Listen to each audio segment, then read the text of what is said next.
Assalamualaikum warahmatullahi wabarakatuh. Selamat bergabung kembali dengan saya masih di pembelajaran akuntansi dan saat ini kita akan melanjutkan video yang sebelumnya yaitu mengenai persekutuan dan pada video ini berkaitan dengan subbab likuidasi untuk persekutuan.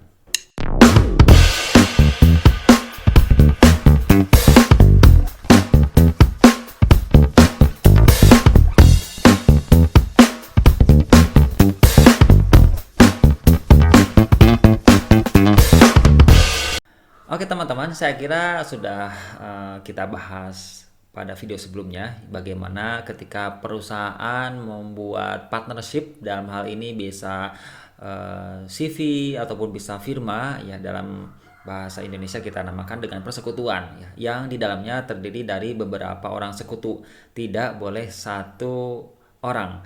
Karena yang namanya persekutuan itu harus didirikan lebih dari satu orang, boleh 2, 3, 4, 5, seperti itu ya.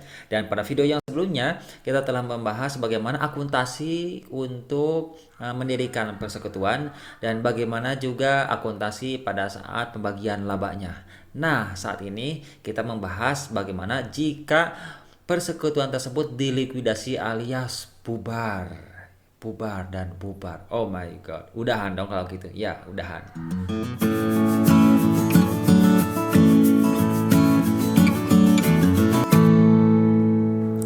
Oke, teman-teman, bahwa di video kali ini kita akan ditemani oleh suara ayam ya, karena di samping saya sebelah kanan ini banyak ayam-ayam jago yang lagi berkokok dan kita nikmati aja ya hari ini. Oke, maksudnya apa sih gitu ya kita mesti melakukan akuntansi untuk likuidasi. Nah, maka kita harus menyelesaikan setiap perusahaan itu kadang maju, kadang juga memang harus berhenti dengan alasan yang banyak karena perusahaan itu sudah tidak sejalan lagi di antara pemilik atau memang bangkrut. Kalau sudah bangkrut, maka ada istilahnya itu dilikuidasi katanya gitu ya. Nah, oke. Untuk di persekutuan nih, untuk melakukan proses likuidasi itu, yang pertama yang harus kita lakukan adalah realisasi dulu aset non kas. Begitu ya. Ingat ya, proses likuidasi itu yang pertama harus dilakukan realisasi aset non kas ya. Kalau aset itu terdiri dari aset lancar dan aset tidak lancar, dan di aset lancar itu ada yang namanya kas dan selebihnya adalah non kas, yaitu piutang, persediaan, perlengkapan, kemudian masuk lagi ke aset non kasnya seperti tanah, gedung, kendaraan, kemudian peralatan kantor dan lain-lainnya. Nah, pada proses likuidasi ini seluruh aset non kas yang telah saya sebutkan tadi itu harus dicairkan ya atau direalisasi gitu ya. Realisasi itu artinya apa? Harus dirubah dari yang asetnya non kas menjadi kas. Karena likuidasi itu yang dibutuhkan itu adalah kas. Karena kalau sudah menjadi kas maka akan mudah untuk dibagikan kepada masing-masing sekutu begitu. Oleh karena itu, tahapan-tahapan yang pertama yang harus kita lakukan itu adalah realisasi dulu aset non kas menjadi kas. Oke. Kemudian setelah direalisasi, selanjutnya adalah pembayaran kepada kreditur eksternal. Nah, langkah yang selanjutnya setelah uang terkumpul maka kita bayarkan. Tapi pembayarannya kepada siapa? Ada prioritas-prioritas tertentu. Yang pertama adalah kreditur eksternal. Kreditur eksternal itu adalah hutang bagi kita. Hutang kepada siapa? Kepada pihak luar. Karena pada persekutuan itu yang namanya hutang itu bisa terjadi dari perusahaan ke eksternal melalui proses pinjam meminjam ataupun melalui proses jual beli ke pihak eksternal begitu. Atau juga bisa kita melakukan pinjaman ke pihak internal. Dalam hal ini adalah masing-masing pemodal atau masing-masing sekutu. Begitu ya. Nah, setelah ke eksternal, maka sisanya kita bisa bagikan ke kreditur internal, yaitu kreditur ke masing-masing sekutu. Kemudian sisanya ya dibagi saja berdasarkan modal yang disimpan oleh sekutu di perusahaan. Begitu prosesnya. Oke. prosedur likuidasi. Nah, teman-teman semuanya, bahwa di video ini yang dibahas adalah likuidasi sederhana ya.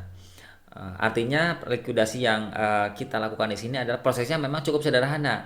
Karena ada kemungkinan dan memang kebanyakan yang namanya likuidasi itu prosesnya memang tidak sederhana. Tapi sebelum ke yang tidak sederhana, maka kita lihat dulu posisi ketika sederhana itu seperti ini dan harus paham. Nah, kalau sudah paham, maka ketika nanti kita lanjutkan ke proses yang tidak sederhana, itu akan lebih memudahkan karena logika kita memang sudah ada dan ataupun logika kita itu sudah mampu menerima proses likuidasi begitu. Nah, prosedur likuidasi itu yang pertama adalah rekening pembukuan harus ditutup. Oke. Ternyata kalau mau dilikuidasi maka perusahaan harus ditutup. Kalau ditutup berarti diberhentikan. Kalau diberhentikan berarti ada akun-akun yang biasa kita tutup di proses penyusunan laporan keuangan. Akun apakah itu? Nah, pertanyaannya. Ayo, akun apa yang harus ditutup? Yaitu akun nominal. Karena di akuntansi ada akun nominal, ada akun real. Nah, yang ditutup adalah akun nominal, yaitu akun-akun yang ada pada laporan laba rugi yang terdiri dari pendapatan, kemudian juga beban-beban. Nah, kalau itu ditutup, artinya perusahaan berhenti. Selama tidak ditutup, maka perusahaan tidak berhenti karena pasti akan terus berjalan. Seperti itu ya. Oke. Kalau sudah ditutup, nah kemudian yang selanjutnya keuntungan ataupun kerugian dalam merealisasi dibagi dengan rasio ya. Ketika ditutup, kemudian lahirlah laporan laba rugi ya. Laporan laba rugi itu akan ada saldo baik laba maupun rugi ya. Kalau laba, maka labanya bagikan berdasarkan proporsi kesepakatan, bukan proporsi modal. Itu harus dicatat teman-teman. Kemudian konversi saldo debit modal sekutu dengan piutang kepada partnership. Nah, ini bisa dikonversi ini. Jika perusahaan memiliki hutang kepada sekutu, boleh ya? Boleh dong. Kalau perusahaan meminjam uang kepada sekutu, boleh. Jadi sekutu itu bisa menanamkan modal di perusahaan persekutuan tersebut. Kemudian bisa juga meminjamkan ke perusahaan. Itu boleh-boleh saja, asalkan pencatatannya benar. Kalau perusahaan menanam modal di persekutuan berarti itu namanya modal sekutu. Tapi kalau sekutu meminjamkan uang ke perusahaan, maka bagi perusahaan itu namanya adalah hutang sekutu. Nah, jika hutang sekutu jika sekutu mempunyai hutang kepada sekutu atau kepada partnership, kemudian ada kalanya partnership ini atau sekutu ini saldo modalnya saldo debit. Teman-teman pahami kondisi ini ya. Seharusnya yang namanya modal itu saldonya adalah kredit. Jadi ketika saldonya kredit, maka pemodal itu mempunyai dana yang disimpan di persekutuan atau di perusahaan ya.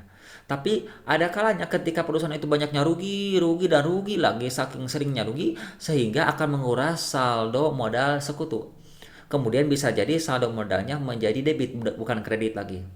Logikanya masukkan teman-teman, yang namanya saldo modal di debit berarti si sekutu tersebut mempunyai hutang ke perusahaan dan perusahaan mempunyai tagihan kepada sekutu atas modal yang kurang atau yang minus. Atau istilahnya adalah saldo modal debit. Nah, kondisi seperti ini bisa dikonversi jika perusahaan mempunyai hutang ke sekutu. Artinya kayak gini. Sekali lagi ya, teman-teman.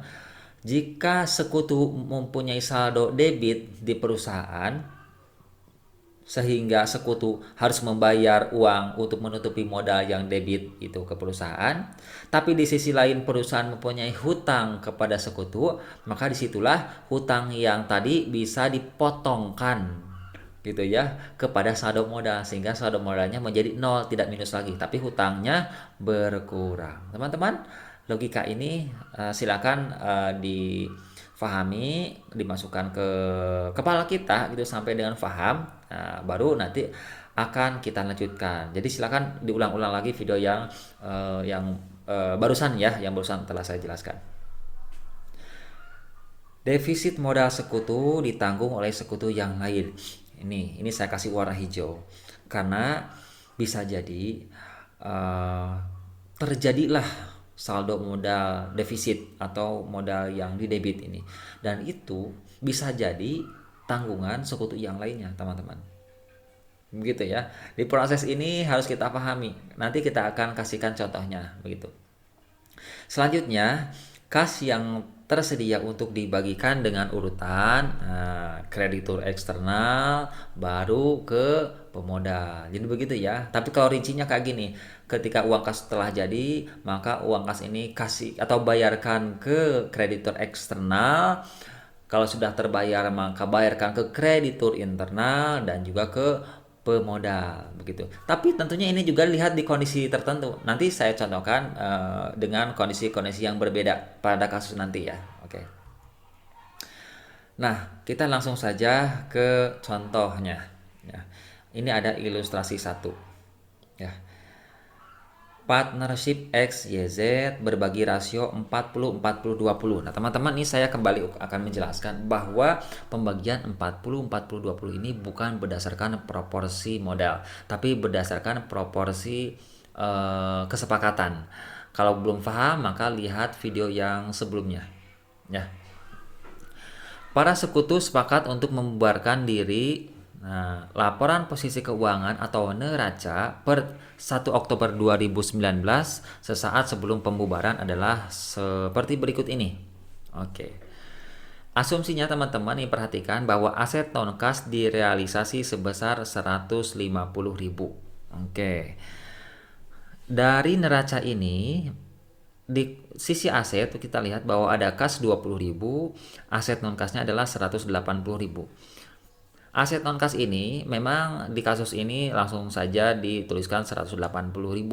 Padahal kalau teman-teman mau merinci ini pasti kan banyak. Bisa saja ada piutang, persediaan, ya perlengkapan, ya dibayar di muka, kemudian aset-aset non lancar dirinci lagi. Dan kalau ditotalkan menjadi 180.000. Ya intinya seperti itulah ya. Sehingga total asetnya adalah 200.000. Kemudian liabilitas dan ekuitas ini kita lihat. Liabilitasnya ada utang dagang. Nah, utang dagang seperti yang telah saya jelaskan tadi yaitu hutang kepada pihak eksternal ya. Kemudian ada hutang lagi kepada sekutu. Dan di sini sekutunya ada 3 XYZ. Namun perusahaan ini mempunyai hutang hanya kepada sekutu Y dan Z. Berarti X tidak meminjamkan uang ke perusahaan sehingga perusahaan tidak mempunyai hutang kepada X ya. Begitu.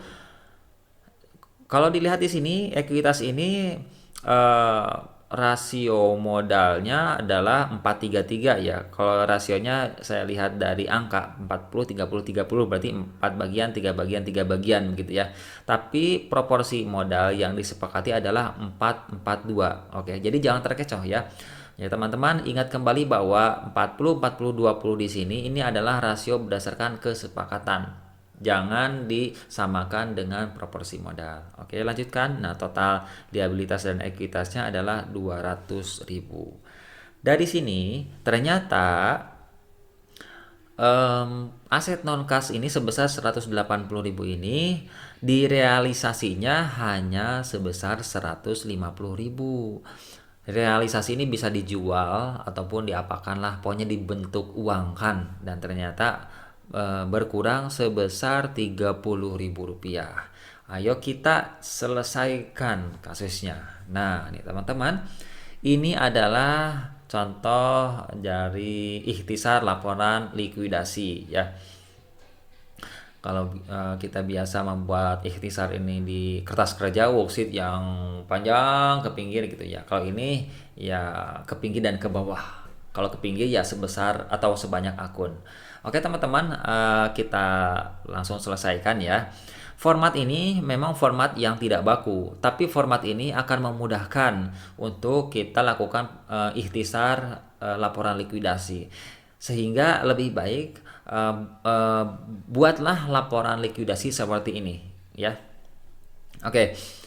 Di sini kita kasihkan nomor untuk memudahkan saja, kemudian keterangan untuk menjelaskan transaksi ataupun kegiatan apa yang terjadi, kemudian kita pisahkan berdasarkan kategori seperti yang ada pada neraca yaitu aset, kemudian sebelah kanannya liabilitas dan ekuitas. Asetnya ada aset kas, ada aset non kas. Nah, di sini aset non kasnya hanya satu ya, aset non kas gitu aja.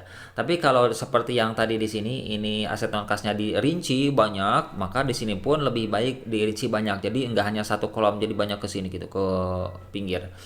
Gitu. Itu lebih rinci lebih baik ya.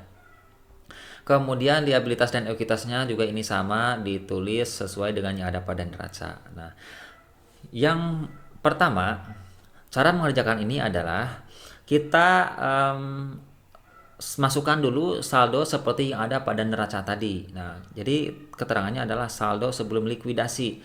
Sebelum likuidasi itu adalah sesaat setelah ditutup. Ya. Kalau hari ini ditutup dan besok mau dibubarkan, dilikuidasi, maka hari ini sore-sore atau malam-malam maka neraca sudah ada dan angka ini sudah bisa dimasukkan. Begitu ya. Kasnya 20, aset non kasnya 180 seperti yang ini, yang tadi 20, 180 dan yang lain-lainnya juga sama, tinggal menyesuaikan. Nah, seperti yang tadi telah saya jelaskan, prosesnya, tahapannya yang pertama adalah realisasi dulu aset non kas. Oke, aset non kas di sini 180.000, terrealisasinya adalah 150.000. Artinya, oke, saya jelaskan di sini di keterangan realisasi aktiva non kas atau aset non kas ada kerugian 30.000 ya. Nah, sementara aset non kas yang 180.000 ini semuanya dihilangkan, kita kurangkan, maka caranya adalah minus 180.000 tulis supaya hilang karena semuanya dijual gitu ya, hilang. Tapi uang yang diterimanya adalah 150.000, masuk ke kas 150.000. Selisihnya yang 30.000 ini kita bagikan berdasarkan proporsi 4-4-2. Proporsi yang tadi telah kita sepakati. 4 bagian, 4 bagian, 2 bagian. Berarti 4/10 kali 30, 4/10 kali 30, dan 2/10 kali 30.000. Maka di sini ada 12.000, 12.000 dan 6.000. Oke. Kalau seperti itu sudah beres, maka kita jumlahkan. Nah, kas sekarang setelah terrealisasi aset non kas, kas menjadi 170.000 ya, 20 ditambah 150.000. 170.000. Utang dagangnya tetap belum dibayar 80, utang sekutu 12.000, utang sekutu X sekutu Y dan Z ya, yang Z-nya adalah 8.000. Nah, modal X sekarang saldonya menjadi berkurang. Asalnya 40 dikurangi 12 menjadi 28.000. Yang Y-nya menjadi 18.000 dan Z menjadi 24.000. Oke, tahap pertama selesai. Nah, ketika tahap pertama selesai, yang kita lakukan itu adalah bagaimana? Melakukan penjurnalan, teman-teman. Jadi setiap ada transaksi maka akuntansi harus menjurnal. Cara menjurnalnya seperti ini. Tadi pada saat kita melakukan penjualan aset non kas, maka aset non kasnya adalah berkurang karena dijual. Kalau berkurang simpan di kredit. Jadi aset non kas di kredit 180.000. Yang di debitnya apa? Uang yang kita terima. Berapa uang yang kita terima? Nah, kas di debit adalah 150.000. Kemudian selisihnya adalah 30.000 ya. Itu otomatis akan masuk ke otomatis akan mengurangi modal. Ya, sehingga modal X, modal Y, modal Z kita kurangi sebesar 12.000, 12.000 dan 6.000. Oke, ini berdasarkan porsi 4-4-2 yang tadi. Nah, kenapa modalnya disimpan di debit nih, teman-teman? Ya, karena modal ini adalah berkurang karena perusahaan rugi. Ya, jadi modalnya berkurang.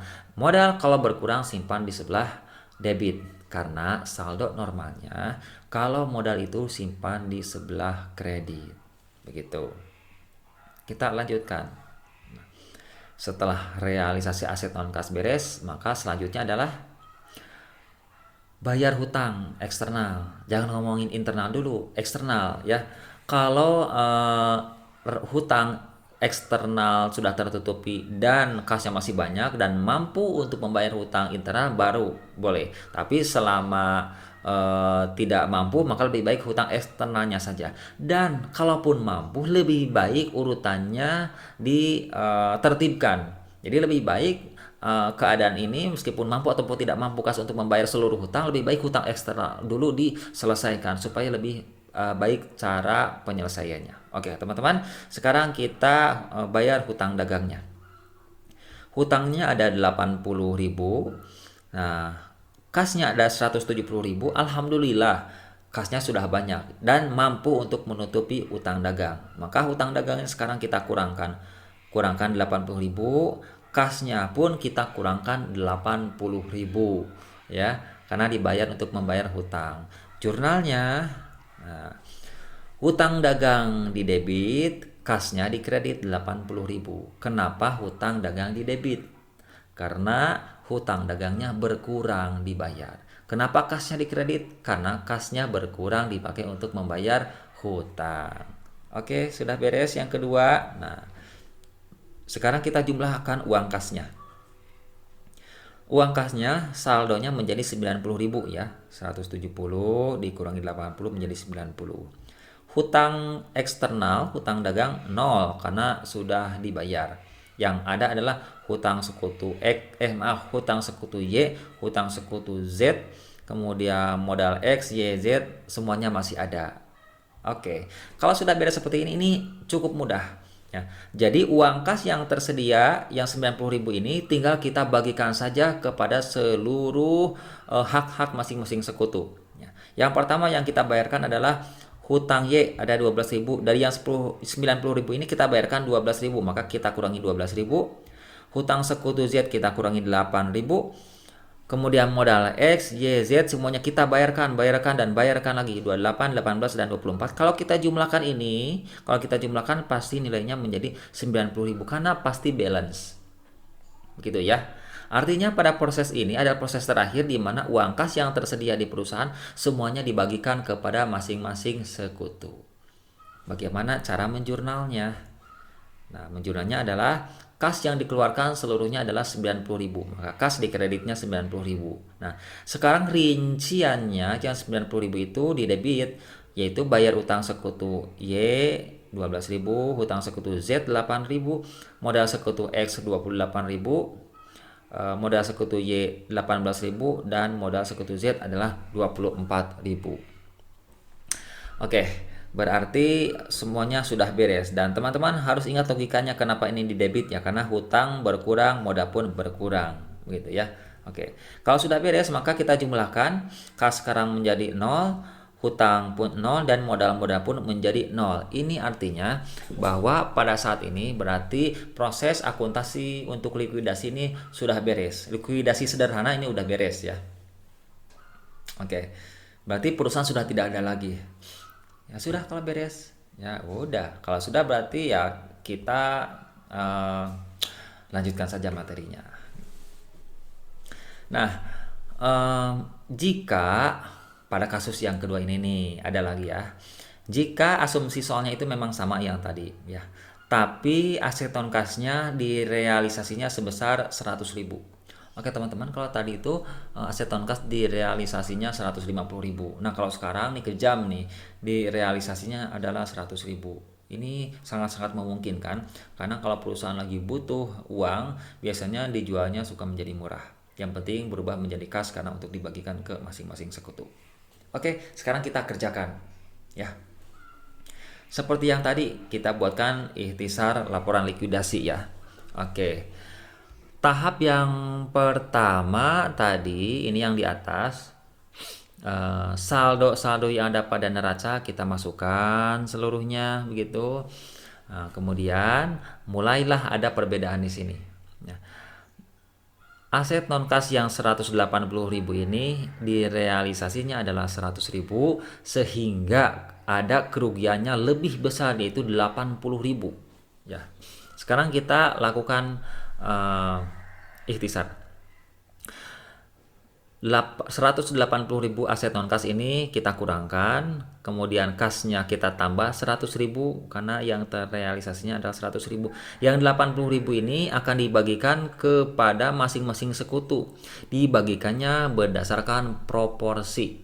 Ya, proporsinya adalah 4-4-2. Berarti untuk modal X adalah 4 per 4 per 10 kali 80.000, yang Y-nya 4/10 kali 80.000, dan untuk yang Z 2/10 kali 80.000.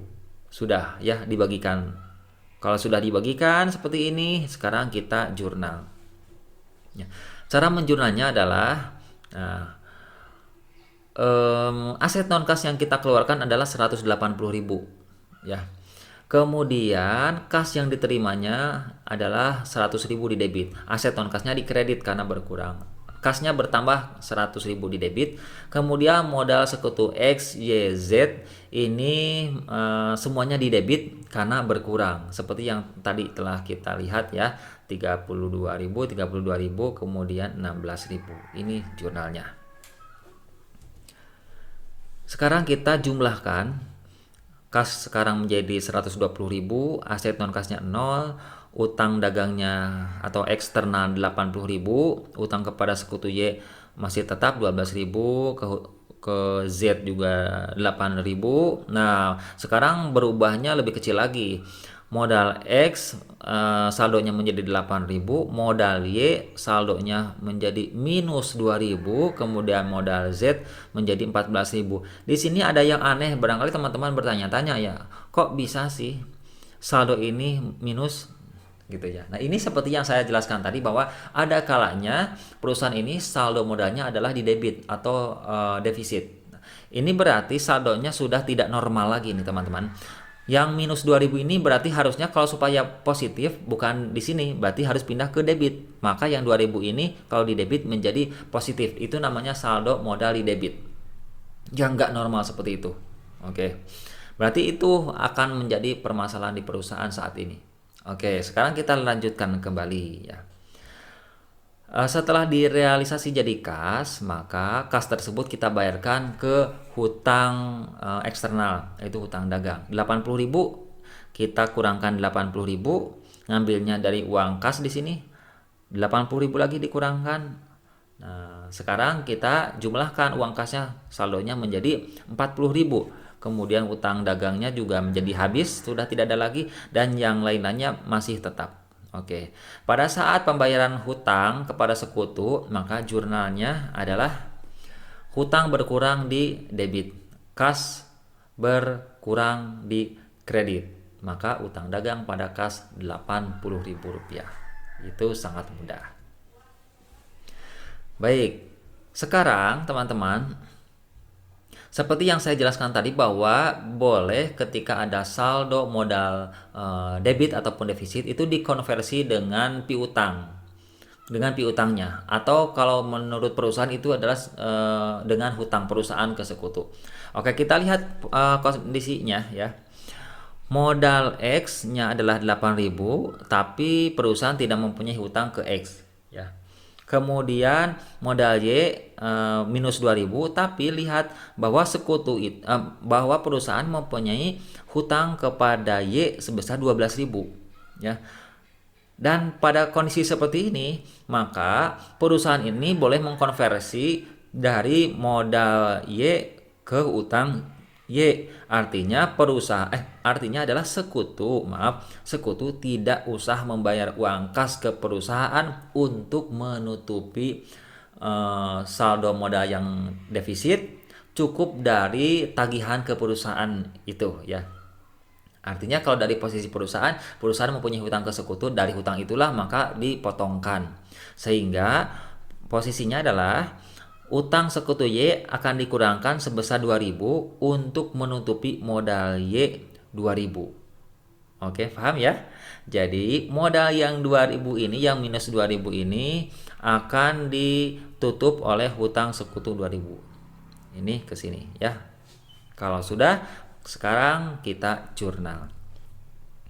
Nah, jurnalnya adalah hutang sekutu Y ini berkurang karena dipakai untuk membayar modal dari sekutu Y yang defisit. Oke, jadi utangnya berkurang 2.000 di debit, modal sekutu Y-nya bertambah 2.000. Ini kan bertambah ya. Oke, di sisi di kredit ini juga ditambahkan. Maaf, ini ditambahkan 2.000. Aman kalau seperti ini.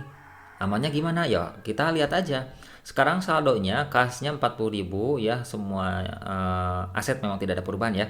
Utang dagang juga sudah nol. Nah, utang sekutu Y sekarang menjadi 10.000 karena berkurang. Utang sekutu Z 8.000, modal X-nya 8.000 begitu ya. Nah, modal Y-nya menjadi nol. Nah, berarti sudah tidak negatif lagi. Jadi sudah aman. Modal Z-nya 14.000. Aman ya, aman. Nah, kalau sudah aman seperti ini, maka uang yang tersedia siap untuk disalurkan ke masing-masing hak sekutu. Ya. Jadi yang 40.000 ini, uang kas ini, kita kurangkan 40.000 dipakai untuk membayar utang sekutu Y 10.000, ke Z-nya 8.000, ke masing-masing pemodal silakan dibayarkan. Ingat teman-teman di sini, ketika kita membayar proporsi modal bukan berdasarkan proporsi bagi hasil atau kesepakatan, tapi ini sesuai dengan modal yang ada saja. Jadi sesuai dengan hak saldo masing-masing sekutu, gitu ya. Kalau sudah dibayarkan seperti ini, sekarang kita jurnal. Jurnalnya di sini adalah kas, maaf di sini harusnya ada kas ya. Kas di kredit 40.000 kas ya. Kemudian di debitnya adalah utang sekutu Y 10.000, utang sekutu Z 8.000, modal sekutu X 8.000 dan modal sekutu Z adalah 14.000. Begitu cara menjurnalnya. Dan kalau sudah beres, kita jumlahkan semuanya akan menjadi 0. Kalau sudah 0 berarti sudah aman. Likuidasi sudah selesai, akuntasinya pun sudah selesai. Dan terbukti bahwa neraca saat ini nilainya adalah 0 karena sudah dibagikan ke seluruh sekutu. Baik teman-teman, nah ini ada lagi kasus yang lebih nyeleneh lagi dari yang tadi. Jika ya dalam realisasi menimbulkan kerugian yang tidak cukup ditanggung dengan modal dan utang sekutu. Nah, ini ada kalanya ternyata modalnya tidak bisa ditanggung ya dengan uang sekutu. Berarti kalau kayak gitu berarti si sekutu ini artinya sudah tidak mempunyai harta lagi gitu ya. Ya, jadi untuk membayar ke sekutu itu udah gak mampu lagi. Bisa terjadi seperti itu sih. Oke. Next dulu ya, sekarang saya jelaskan dulu. Atas modal debit atau defisit itu, maka apabila sekutunya solvent, maka sekutu harus menyetor kas ke partnership. Jika memang saldo modalnya debit, seperti yang tadi kan debit, tapi tadi untungnya perusahaan mempunyai hutang ke sekutu. Jadi sekutu sudah tidak usah lagi membayar kas ke persekutuan gitu ya. Tapi sekarang lain lagi ceritanya. Jika sekutu ini memang tidak mampu untuk membayar. Nah, kalau tidak mampu membayar, maka sekutu lain akan menanggung gitu ya. Tapi jangan seperti itulah. Jangan seperti itulah, harus bertanggung jawab ya. Nah, kalau bertanggung jawab itu kayak gimana? Artinya harus dibayar sebesar saldo debit itu ke perusahaan sebagai bentuk tanggung jawab gitu ya. Ya, jadi kalau solvent itu memang mampu membayar, kalau insolvent itu memang nggak mampu membayar gitu ya. Oke, pembayaran kas pada masing-masing sekutu ditentukan dengan schedule tambahan pembayaran kas untuk laporan likuidasi ini teman-teman. Sekarang kita harus membuat schedule tambahan namanya. Ini terjadi jika modal sekutunya defisit, kemudian akan ditanggung oleh sekutu yang lainnya. Ya, maka sekutu yang lainnya itu siapa? Sekutu yang lain itu siapa dan yang mana, si A atau si B begitu. Kalau memang sekutunya ada 2 atau 3, maka yang lain itu kan berarti ada 2 orang atau 3 orang itu akan menanggung, dan siapa yang akan menanggung, salah satunya atau dua-duanya atau semuanya menanggung begitu ya, dan berapa pula angkanya. Nah, penentuan ini harus adil. Oleh karena itu kita akan membuat schedule tambahan namanya ya, untuk membuat keadilan di antara sekutu supaya tidak ada yang dirugikan, atau biasanya terjadi perselisihan, siapa sih yang akan bertanggung jawab sih, harusnya saya atau dia gitu, dan berapa. Nah, itu kan harus sesuai dengan resiko-resiko yang dimiliki masing-masing. Nah, sekarang kita akan lihat nanti ya kasusnya. Oke, ketentuan dalam penyusunan schedule tambahan ikhtisar laporan likuidasi ini, yang pertama, sekutu dengan modal defisit dianggap insolvent dan diperlakukan sebagai pengurang modal sekutu lainnya. Ini dianggapnya insolvent. Nah, berarti sekutu lain harus menanggung. Kemudian jumlah hak masing-masing sekutu setelah dikurangi dengan tanggungan sekutu dengan modal defisit merupakan prioritas pembayaran kas. Ya, jika uang kas ini memang sudah bersih, artinya jika ada saldo yang defisit itu sudah ditanggung oleh sekutu yang lainnya, begitu ya, maka kas yang tersedia itu baru akan milik sekutu yang bersaldonya kredit. Kemudian setoran dari sekutu dengan modal defisit dibagikan kepada sekutu lain sesuai dengan prioritas. Nah, nanti kita lihat prioritasnya yang mana dulu gitu ya. Apakah prioritas ini misalkan si A ini saldonya adalah defisit, saldonya adalah di kredit normal, tapi punya tagihan juga ke perusahaan karena perusahaan itu minjem uang ke si A tersebut, maka si A mempunyai dua pos ya, pos tagihan ke perusahaan dan juga pos modal ke perusahaan. Maka yang dibayarkan itu akan dibayarkan ke piutang dulu atau dibayarkan ke modal dulu. Nah, itu akan ditentukan di schedule tambahan juga. Bentuk schedule tambahan seperti ini nih teman-teman. Oke ya. Nah, saya tidak akan menjelaskan di sini. Silakan di screenshot saja sebagai bahan untuk persiapan dengan kasus yang selanjutnya. Silakan screenshot 1, 2, 3. Udah. Oke, ini kita selesaikan ya kasus yang selanjutnya. Perusahaannya masih tetap yang tadi ya. Bedanya sekarang di realisasi aset non kasnya ya. Sekarang realisasi aset non kas yang 180.000 ini adalah 70.000. Berarti memang kebangetan ruginya ya. 180.000 dijual 70.000, berarti ruginya 110.000. Wah, luar biasa. Ini ada kemungkinan terjadi kondisi yang seperti yang saya jelaskan barusan. Oke, kita jelaskan di ikhtisar laporan likuidasi lagi ya. Oke. Di ikhtisar ini seperti yang tadi teman-teman, sama seperti yang tadi, awalnya adalah saldo-saldo yang ada pada neraca dicatat di atas di sini gitu. Kemudian mulailah sekarang berhitung-hitung ria ya. Nilai buku yang 180 dikurangi 70, maka kerugiannya 110 nih teman-teman. Nah, cara nyatetnya adalah aktiva non kas dikurangi 180.000 karena dijual seluruhnya. Cairnya adalah 70.000, maka yang kerugiannya 110.000 ini dibagikan kepada masing-masing sekutu berdasarkan proporsi berapa yang tadi, 4, 4, 2 atau 40, 40, 20 sama saja. Sekarang kita jurnal. Pokoknya setiap transaksi teman-teman jurnal. Jangan terlena dengan transaksi yang lainnya lagi. Selesaikan dulu satu-satu biar tertib. Jurnal. Jurnalnya adalah ini, kasnya 70.000 kita terima. Nah, modal sekutu X, Y, Z semuanya berkurang seperti yang tadi telah kita hitung, 44.000, 44.000, 22.000, maka aktiva non kasnya berkurang 180.000. Begitu jurnalnya. Selanjutnya kita jumlahkan saldonya. Kas menjadi 90.000, aktiva non kasnya 0 karena telah dijual. Hutang dagangnya tetap 80.000, hutang sekutu X dan Y juga masih tetap seperti yang tadi. Nah, sekarang bedanya adalah modal sekutu X sekarang menjadi minus, ikut-ikutan minus lagi di sini ya. Minusnya 4.000, modal Y minusnya 14.000, ini makin besar aja. Nah, modal Z nih alhamdulillah masih positif 8.000. Ya. Wow, luar biasa ini. Ini kacau nih yang seperti ini ya. Tapi harus diselesaikan tetap ya. Oke, sekarang setelah kasnya terkumpul 90.000 dan selanjutnya kita akan bayarkan ke hutang ya. Hutang eksternal dulu teman-teman. Nah, di sini hutang eksternalnya adalah 80.000. Nah, jadi 80.000 ini kita kurangkan 80.000, kemudian kas juga yang 90.000 ini kita kurangkan 80.000 ya.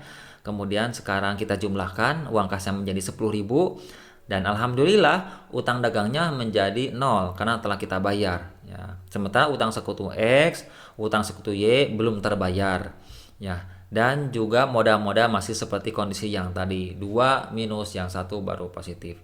Kita jurnal untuk pembayaran kepada kreditur ya. Jurnalnya adalah utang dagang pada kas 80.000. Oke, ini cukup gampang ya.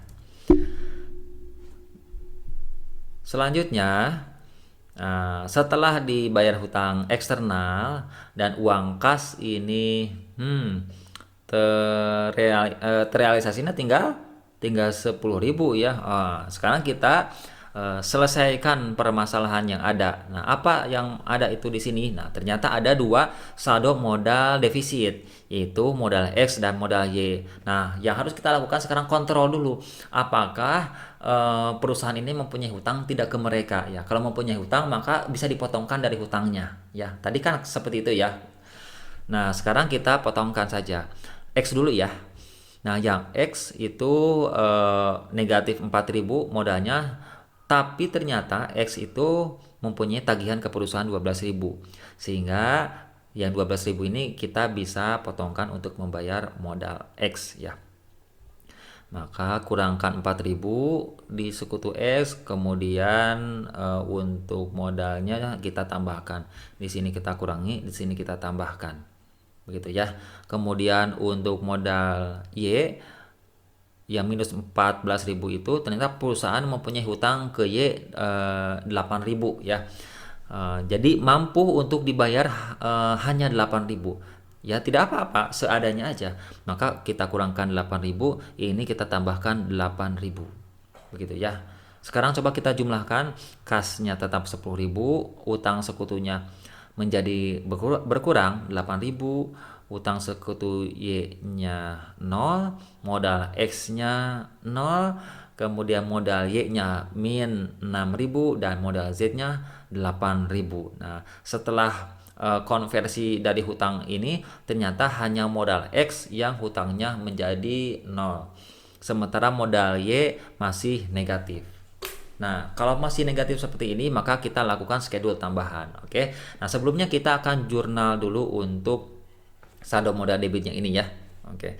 Jurnalnya adalah utang X berkurang 4.000 ya. Tadi kan punya hutangnya dikurangi ya 4.000, hutang Y-nya 8.000, semuanya didebit karena berkurang. Nah, modal X dan modal Y kita tambahkan, Y-nya 8.000, X-nya adalah 4.000. Seperti yang tadi ini, Y-nya 8.000, X-nya 4.000. Ini semuanya bertambah ya, dan hutang semuanya adalah berkurang. Oke teman-teman, sekarang kita penyelesaian untuk kondisi yang terakhir nih, yang masih kacau balau ya. Yaitu apa? Yaitu ada modal yang saldonya adalah minus 6.000. Nah, minus 6.000 ini apa yang harus kita lakukan? Nah, makanya kalau kondisi seperti ini maka harus ditanggung oleh sekutu yang lain. Nah, sekutu yang lain itu yang mana? Ya, berarti yang X dan Z.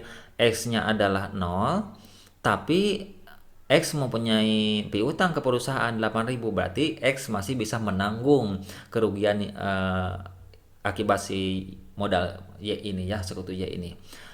Kemudian sekutu Z sudah jelas modalnya masih ada 8.000. Nah, bagaimana cara menyelesaikannya nih 6.000 ini?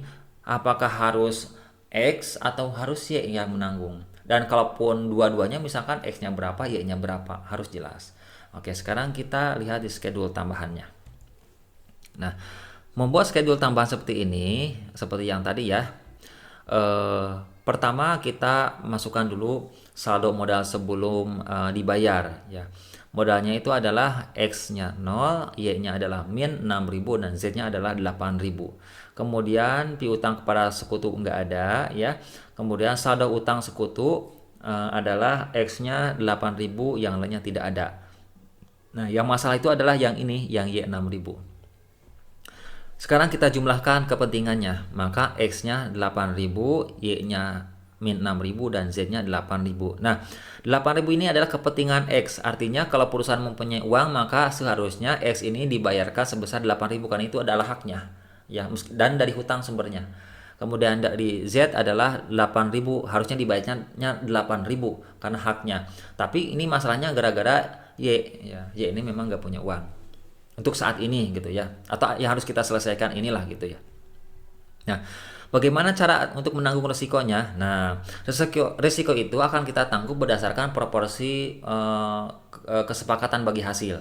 Nah, karena proporsi kerugian ya, bisa jadi proporsi keuntungan, bisa jadi proporsi kerugian. Nah, pada saat ini adalah risiko, berarti proporsi kerugian. Nah, proporsi itu yang tadi itu adalah X-nya 4 bagian, Y-nya 4 bagian, dan Z-nya 2 bagian. Sementara yang Y tidak diikuti, hanya X dan Z, berarti X-nya 4 bagian, Z-nya 2 bagian. Kalau kita jumlahkan 4 dan 2 adalah 6 bagian. Berarti X-nya adalah 4/6 bagian, Z-nya adalah 2/6 bagian. Itu adalah risiko, ya, risiko kerugian. Risiko kerugiannya dari mana? Nah, dari yang 6.000 ini. Teman-teman, seperti itu ya. Dan ini adalah karena ditanggung. Ini adalah kerugian yang harus ditanggung.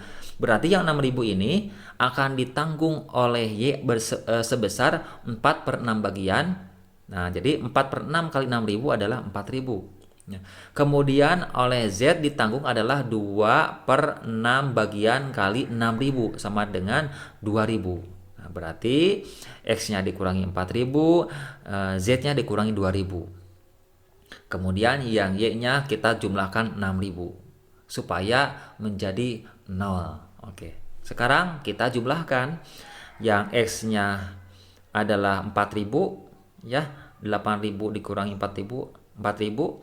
Kemudian Y-nya min 6.000 ditambah 6.000 menjadi 0. Kemudian Z-nya 8.000 dikurangi 2.000 menjadi 6.000. Nah, sekarang teman-teman logikanya gini. Yang seharusnya X ini menerima uang 8.000 bagiannya seperti itu kan? Nah, sekarang menjadi 4.000 menerima uangnya. Ya. Kemudian Z yang harusnya menerima uang 8.000 sekarang menerima uangnya menjadi 6.000 begitu. Menerima uang dari mana? Lihat aja bagiannya ya. Bagiannya adalah lihat pembayaran utang kepada sekutu atau pembayaran kepada modal sekutu. Nah, untuk X, teman-teman, untuk X, maka X ini kan dari hutang. Otomatis pembayaran utang kepada sekutu isinya di sini min 4.000. Ya, itu artinya dibayarkan kepada X sebesar 4.000 ya. Kemudian kepada Z kalau memang perusahaan mempunyai hutang ke Z pasti diisi di sini 6.000 atau 3.000 atau berapapun. Artinya urutannya adalah bayarkan dulu ke hutang, kemudian ke modal. Dan kebetulan di sini di X ini hanya hutang, tidak punya modal. Nah, dan kemudian di Z ini tidak punya hutang, hanya modal. Berarti pembayaran yang 6.000 ini hanya dari modal ke Z yaitu 6.000. Oke. 4.000 ke hutang X dan 6.000 ke hutang Z. Seperti itu. Kita lihat di sini. Yang 10.000 ini, teman-teman, jadi maaf, yang berapa tadi? 6.000 ya. Yang 6.000 ini akan dibagikan ke mana tadi itu? Ke 4.000 ke X, kemudian 2.000-nya ke Z, sehingga 4.000-nya, sehingga dari uang yang 10.000 itu adalah 4.000-nya ke X, ke hutang X, dan 6.000-nya ke modal Z gitu ya. Jadi kita kurangkan min 4.000 ke hutang X di sini yang sudah dikasih merah, kemudian modal Z-nya adalah min 6.000. Jadi yang 10.000 ini sudah lunas dibayarkan ya. Jadi 0 saldonya. Kemudian utang sekutu saldonya menjadi 4.000, kemudian utang sekutu X 0, modal X 0, modal Y min 6.000, modal Z adalah 2.000. Ingat, min 6.000 ini bukan berarti dihilangkan, enggak, tetap yang namanya hutang ya tetap aja masih ada. Yang tadi itu adalah hanya berbagi resiko untuk sekutu yang lainnya, begitu ya. Nah, ini kan memang harus solvan ya, harus tanggung jawab gitu. Yang namanya sekutu itu harus tanggung jawab. Oke, sekarang kita jurnal dulu deh. Ya, jurnal dulu. Nah, jurnalnya adalah utang sekutu X 4.000, modal sekutu Z 6.000 di debit, pada kas 10.000 di kredit. Oke. Nah, sekarang ya, karena di sini saldo modal Y-nya ini masih minus 6.000, maka yang harus dilakukan oleh Y itu adalah membayar hutangnya utang atas modal gitu. Artinya membayar kewajiban dari modal gitu ya, karena saldonya adalah defisit. Maka Y membayar uang sebesar 6.000 ke perusahaan sehingga kas perusahaan bertambah 6.000, kemudian modal Y bertambah 6.000. Nah, sekarang kita jumlahkan, kasnya menjadi 6.000, utang sekutu tetap 4.000, modal Y menjadi 0. Nah, ini udah selesai, berarti udah tidak ada tanggung jawab lagi dari Y. Kemudian modal Z-nya adalah 2.000. Jurnal untuk setoran kas dari sekutu Y ya, kasnya di debit 6.000, modal sekutu Y bertambah 6.000. Sudah. Sekarang kita bagikan uang yang 6.000 ini teman-teman ya. Jadi uang yang 6.000 ini jangan didiamkan saja, ya bagikan. Nah, bagikan kepada siapa? Kepada sekutu lain yang mempunyai hak. Di antaranya adalah utang sekutu X-nya 4.000 kita bayarkan, kemudian ke modal Z 2.000 kita bayarkan. Jadi min 6.000 kasnya, min 4.000 utang sekutu X, kemudian min 2.000 modal Z. Nah, sekarang menjadi 0 semuanya. Kalau 0 sudah beres, tinggal di jurnal dulu. Jurnalnya utang sekutu X 4.000 di debit, modal sekutu Z 2.000 di debit, dan kasnya 6.000 di kredit. Begitu teman-teman materinya, dan alhamdulillah beres meskipun cepat. Dan saya sangat berharap kalian semuanya mengulang-ulang lagi video ini, karena saya sengaja cepat, dan tadi juga memang di pertengahan ada sedikit saya salah ucap mungkin gitu ya, jadi ada perbaikan lagi, maka lebih baik teman-teman diulang lagi, ulang lagi. Oke, saya kira video kali ini saya cukupkan sekian. Mudah-mudahan bermanfaat untuk kita semuanya, untuk kalian yang ingin menjadi seorang akuntan yang handal begitu ya. Terima kasih. Assalamualaikum warahmatullahi wabarakatuh.